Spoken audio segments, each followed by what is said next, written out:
નમસ્કાર દર્શક મિત્રો, આપ નિહાળી રહ્યા છો તાપી મિત્ર ન્યૂઝ ચેનલ। તો હવે નિહાળીએ સમાચાર વિગતવાર। રાજકોટના જંકશન વિસ્તારની સિંધી કોલોની મેઇન રોડ પર જલારામ બેકરીમાં રાત્રિના 8 વાગે શ્રમિકો કામ કરી રહ્યા હતા ત્યારે એક શ્રમિકે એસીની સ્વિચ ચાલુ કરતા જ ધડાકો થયો હતો અને આગ ભભૂકી હતી। દુકાનમાં કામ કરી રહેલા શ્રમિકો ફસાયા હતા। દુકાનની તમામ વસ્તુઓ ઉડીને પડી હતી। ધડાકો સાંઢિયા પુલ સુધી સંભળાતા આ વિસ્તારના લોકો ફફડી ઉઠ્યા હતા। બેકરીમાં આગ લાગતા પાડોશમાં રહેતા લોકો પાણીની ડોલ સાથે બહાર ધસી આવ્યા હતા અને પાણીનો મારો ચાલુ કર્યો હતો। ફાયર બ્રિગેડ પણ 10 મિનિટમાં પહોંચી ગઈ હતી અને પાણીનો મારો કરી આગ બુઝાવી દીધી હતી। આગમાં બેકરીમાં કામ કરતા ઉત્તર પ્રદેશના વતની વિમલ યાદવ અને કમલ યાદવ દાઝી જતા બંનેને હોસ્પિટલ ખસેડવામાં આવ્યા હતા। બેકરીના સંચાલક ભરતભાઈ સિંધીએ કહ્યું હતું કે બેકરીની બાજુમાં 2 દિવસથી જીએસપીસી ગેસની પાઇપલાઇન રિપેરિંગનું કામ ચાલી રહ્યું છે। સોમવારે સવારે ગેસ લીકેજ થતો હતો। આ અંગેની 6 વાગે ફરિયાદ પણ કરી હતી, પરંતુ કોઈ કાર્યવાહી ન થતા ગેસ લીકેજને કારણે ધડાકો અને આગ લાગી હતી। ટીઆરપી બાદ આ ઘટનાથી ફરી શહેરીજનોમાં ગભરાટ ફેલાયો હતો। સુરેન્દ્રનગરના વઢવાણ તાલુકાના વસ્તડી ગામ પાસે પુલ તૂટી ગયા બાદ બનાવેલા ડાયવર્ઝન પર ભોગાવો નદીના પાણી ફરી વળતા લોકો જીવના જોખમે ડાયવર્ઝન પસાર કરી રહ્યા છે। ત્યારે આજે સવારે આ ડાયવર્ઝન પરથી પસાર થઈ રહેલી એક સ્કૂલ બસ ખાડામાં પડી જતા બસમાં સવાર 30 વિદ્યાર્થીઓના જીવ પડીકે બંધાયા હતા। ઘટનાની જાણ થતાં ગામ લોકો તાત્કાલિક ઘટના સ્થળે પહોંચ્યા હતા અને તમામ વિદ્યાર્થીઓને બસની બારીમાંથી અને ડ્રાઈવરના દરવાજામાંથી બહાર કાઢી બચાવ્યા હતા। બસ જે જગ્યાએ ફસાઈ હતી તેની બાજુમાં જ 7 ફૂટ પાણી ભરેલું હતું। સદનસીબે બસ પલટી ન જતા મોટી જાનહાનિ સર્જતા અટકી હતી। અમદાવાદના પૂર્વ વિસ્તારની એક શાળામાં એક શિક્ષકે વિદ્યાર્થીને ઢોરમાર માર્યાની ઘટના સામે આવી છે। શિક્ષક વિદ્યાર્થીને તેની જગ્યા પર જઈને મારતો તેને ક્લાસની વચ્ચે લાવે છે। બાદમાં તેનું માથું દિવાલે પછાડી ધડાધડ લાફાવાળી કરે છે। આ સમગ્ર ઘટના સીસીટીવી કેમેરામાં કેદ થઈ ગઈ હતી। બનાવની જાણ થતાં ડીઓએ માધવ પબ્લિક સ્કૂલને નોટિસ આપીને આ વિડીયો અંગે ખુલાસો માંગ્યો છે। સ્કૂલ પણ બનાવ બાદ ગણિતના શિક્ષક અભિષેક પટેલને સસ્પેન્ડ કરી દીધા છે।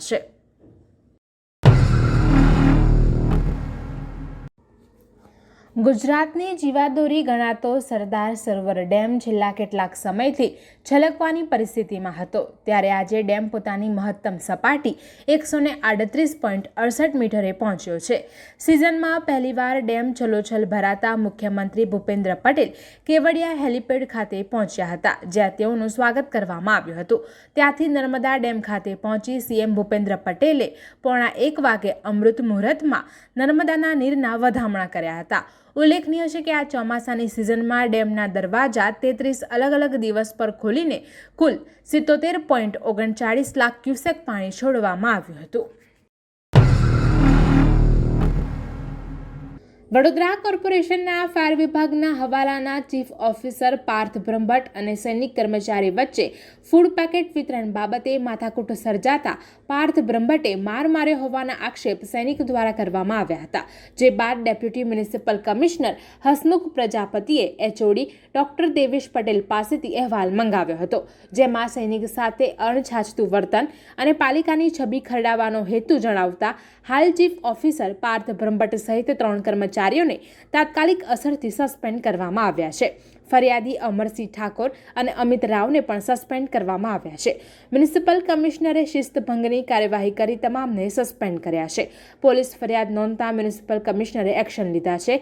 નિકુંજ આઝાદને ચીફ ફાયર ઓફિસરનો ચાર્જ સોંપાયો છે। અંકલેશ્વરની પાનોલી ઔદ્યોગિક વસાહતમાં ફરી એકવાર ગેસ ગળતરની ઘટના બની હતી। વીવીઆઈસી ફાર્મા કંપનીમાં ગેસ ગળતર થયું હતું, જેના પગલે ઘાટા પીળા રંગનું આવરણ વાતાવરણમાં છવાયું હતું। ગેસ ગળતર થતાં કંપનીના કામદારોમાં નાસભાગ મચી જવા પામી હતી। આ અંગેની જાણ ફાયર ફાઇટરોને થતાં તેઓ ઘટના સ્થળે પહોંચી ગણતરીની મિનિટોમાં જ પરિસ્થિતિ પર કાબૂ મેળવ્યો હતો। ઘટનાની ગંભીરતા સમજી ઇન્ડસ્ટ્રીયલ સેફ્ટી એન્ડ હેલ્થ વિભાગ તેમજ ગુજરાત પ્રદૂષણ નિયંત્રણ બોર્ડ પણ તપાસમાં જોડાયું હતું। પ્રાથમિક તપાસમાં નાઇટ્રિક એસિડ ગેસ લીક થયો હોવાનું બહાર આવ્યું છે। આ બનાવમાં કોઈને ગેસની અસર થઈ ન હતી। આપણા દેશ ભારતને અડીને આવેલા નેપાળમાં પશુપતિનાથના દર્શને વલસાડના નવયુવાનો ગયા હતા, જ્યાં પૂરની પરિસ્થિતિ સર્જાતા તેઓ ફસાઈ ગયા હતા. જે મામલે સાંસદ ધવલ પટેલે કેન્દ્રીય ગૃહમંત્રી અમિત શાહને જાણ કરી હતી. આમ કેન્દ્રીય ગૃહમંત્રી અમિત શાહના પ્રયાસથી ફસાયેલા નવયુવકોનું રેસ્ક્યુ કરાયું હતું. નેપાળ સરકારની મદદથી યુવાનોનું રેસ્ક્યુ કરી કાઠમંડુમાં ભારતીય દૂતાવાસમાં લવાયા હતા. પ્રાપ્ત વિગત મુજબ ભારતના કુલ 16 જેટલા પ્રવાસીઓ ફસાઈ ગયા હતા. વલસાડ જિલ્લામાં થોડા દિવસો પહેલા જ બિસ્માર રસ્તાના કારણે એક મહિલાએ જીવ ગુમાવવાનો વારો આવ્યો હતો. બિસ્માર રસ્તાને કારણે લોકોને અને વાહનોને નુકસાન થઈ રહ્યું હોવા છતાં સમારકામ ન થતાં તંત્રની કામગીરીને લઈ સવાલો ઉઠ્યા છે. ઉમરગામમાંથી પસાર થતા કરંબેલા હાઈવે પર ધોવાઈ ગયેલા રસ્તા પર એક મોપેડ સ્લીપ થતાં મહિલા પટકાયા હતા. સદનસીબે મહિલાનો જીવ બચ્યો હતો. અકસ્માતનો આ બનાવ પાછળ આવી રહેલી કારના સીસીટીવીમાં કેદ થયો હતો. આમ આદમી પાર્ટી દ્વારા સામાન્ય સભા શરૂ થાય તે પહેલા ગુજરાતમાં ભોગ બનનાર બાળકીઓને લઈને શ્રદ્ધાંજલિ આપવામાં આવી હતી. આઈપી મિશન સ્કૂલથી મુગલીસરા સુધી પદયાત્રા કાઢી હતી અને ભોગ બનનાર બાળકીઓને શ્રદ્ધાંજલિ આપી હતી. ગુજરાતમાં થતા મહિલાઓ, યુવતીઓ અને બાળકીઓ ઉપરના અત્યાચારમાં શાસકો પોતાનું મૌન તોડે એવી માંગણી કરી હતી. વિરોધ પક્ષના નેતા પાયલ સાકરિયાએ જણાવ્યું હતું કે આજે ગુજરાતની અંદર જે પ્રમાણે ઘટનાઓ થઈ રહી છે તે ખૂબ જ દુઃખની બાબત છે. ખાસ કરીને મહિલા પોતે સુરક્ષિત અનુભવી રહી નથી. નાની બાળકી ઉપર જે પ્રકારે દાહોદમાં ઘટના બની અને સુરેન્દ્રનગરમાં પણ ઘટના બની છે તેનાથી હૃદય દ્રવી ઉઠ્યું છે. હું સ્પષ્ટપણે માંગણી કરું છું કે રાજ્ય ગૃહમંત્રીએ તાત્કાલિક રાજીનામું આપી દેવું જોઈએ, તેમજ મુખ્યમંત્રીએ મૌન બનીને બેઠા છે તેમણે પોતાનું નિવેદન આપવું જોઈએ. અને રાજ્યમાં થતી ઘટના વખતે તો ભાજપ નેતા ખૂબ હંગામો મચાવી દેશે, પરંતુ જ્યારે આજે નાની બાળકી સાથે દુષ્કર્મ થયું છે, ત્યારે હત્યા થઈ છે, ત્યારે કેમ મૌન બેઠા છે?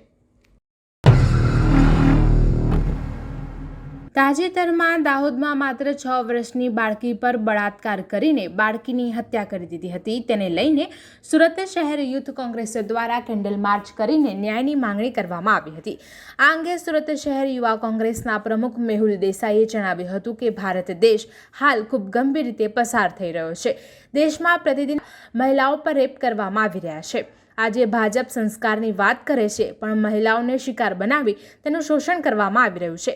વધુમાં તેઓએ કહ્યું હતું કે દેશના વડાપ્રધાન અને ગુજરાતના મુખ્યમંત્રી દાહોદની ઘટનાને લઈને ચૂપ કેમ છે તે દેશવાસીઓ પૂછી રહ્યા છે. આવનારા સમયમાં દાહોદની માસૂમ દીકરીને ન્યાય નહીં મળે તો હજી આવી ઘટના બનવાની શક્યતા રહેલી છે. યુથ કોંગ્રેસ દ્વારા યોજવામાં આવેલી કેન્ડલ માર્ચમાં યુથ કોંગ્રેસના વિવિધ હોદ્દેદારો જોડાયા હતા. દર્શક મિત્રો, આ હતા અત્યાર સુધીના સમાચાર. આવા જ મહત્વના સમાચાર નિહાળવા જોતા રહો તાપી મિત્ર ન્યૂઝ ચેનલ. અને હા, સબસ્ક્રાઇબ કરવાનું ભૂલશો નહીં.